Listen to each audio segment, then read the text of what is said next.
Bonsoir les enfants et bienvenue pour notre histoire du soir. Elle commence maintenant. Après l'arrestation de Jésus, le voici avec sa ceinture ici, au jardin de Gethsémani, Jésus est emmené devant un chef religieux, appelé Caïphe, puis devant le gouverneur de l'époque, appelé Ponce Pilate. Pilate demande à Jésus, « Es-tu le roi des Juifs ?» Jésus répond, « C'est toi qui le dis. » La foule accuse faussement Jésus. Elle crie contre lui. Ponce Pilate interroge Jésus, mais ne trouve rien de mal en lui. Cependant, face au peuple déchaîné et menaçant, Pilate finit par dire « Ok, faites ce que vous voulez de Jésus. Je ne suis pas responsable de sa mort. » Le peuple emmène alors Jésus. Il pose une couronne d'épines sur sa tête et se moque de lui. Il lui crache au visage. La foule est bruyante. Les prêtres sont dans la colère. Les dirigeants sont dans la confusion. Les disciples sont dans la peur. Mais Jésus, lui, est calme. Accusé injustement, Jésus reste calme. Il est comme au-dessus du vacarme, au-dessus des insultes. Il connaît toutes choses. Jésus est au contrôle. Il sait où il va. Il est calme. Waouh! Ensuite, les soldats mettent sur Jésus une lourde croix. Jésus accepte. Il ne proteste pas. Il ne panique pas. La croix est lourde, rugueuse. Les grosses échardes coupantes lui coupent déjà la peau. Et ce n'est pourtant que le début. Jésus sait combien de temps il va devoir porter cette croix. Longtemps. Il sait que ce sera la chose la plus difficile de sa vie. Mais il est calme, silencieux. Il accepte sa mission.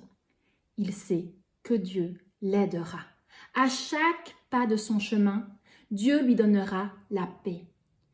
Jésus accomplira sa destinée un pas à la fois.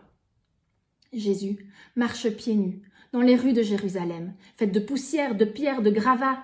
Cela lui fait mal aux pieds, mais Jésus ne se plaint de rien. Les soldats crient sur lui, mais Jésus ne répond pas. Durant ce chemin, Jésus est fatigué, exténué, mais il ne dit toujours rien, il ne demande rien. Les soldats voient que Jésus ne pourra pas continuer s'il ne reçoit pas un peu d'aide. Alors, ils attrapent un passant qui revient des champs. Simon de Cyrène est son nom. Et ils l'obligent à porter la croix avec Jésus. Il se fait juste que Simon se trouve au mauvais endroit au mauvais moment. Ou peut-être, en fait, se trouvait-il au bon endroit et au bon moment afin d'aider Jésus. Aider Jésus, être à ses côtés, peut parfois être éprouvant et difficile, mais c'est la plus belle place qu'il soit. Sur son chemin, Jésus rencontre aussi un groupe de femmes de Jérusalem qui pleurent pour lui. Jésus va vers elles et il leur dit de ne pas pleurer. Jésus arrive enfin à une colline, le mont Golgotha. Là, Jésus est cloué sur la croix. Ses mains et ses pieds sont percés par des clous. Jésus est calme, confiant. Il ne fait aucun reproche. Il ne se lamente pas sur son sort. Jésus regarde les soldats et demande à Dieu de leur pardonner ce qu'ils font. Les enfants, Jésus a été condamné injustement.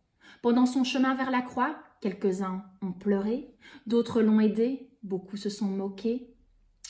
Jésus a été insulté, déshabillé, cloué.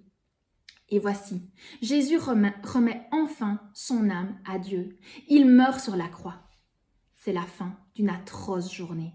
C'est la journée du Vendredi Saint. La fin? Non. Mais il y a 2000 ans, à ce moment-là, les gens ne le savent pas. Ils ne comprennent pas que dans 3 jours, Jésus va ressusciter, montrer son pouvoir sur la mort et ainsi permettre à tous les hommes, à toi et moi, d'être sauvés. Demain, nous n'aurons pas de vidéo. Il n'y aura rien demain, tout comme il y a 2000 ans, pendant 3 jours après la mort de Jésus sur la croix, il n'y a rien eu. Mais ce dimanche, avec un jour d'avance, nous nous réjouirons de la victoire de Jésus pour nous. Nous serons dans la joie à cause de cette immense victoire. Alors les enfants, je vous dis bonne soirée et à dimanche.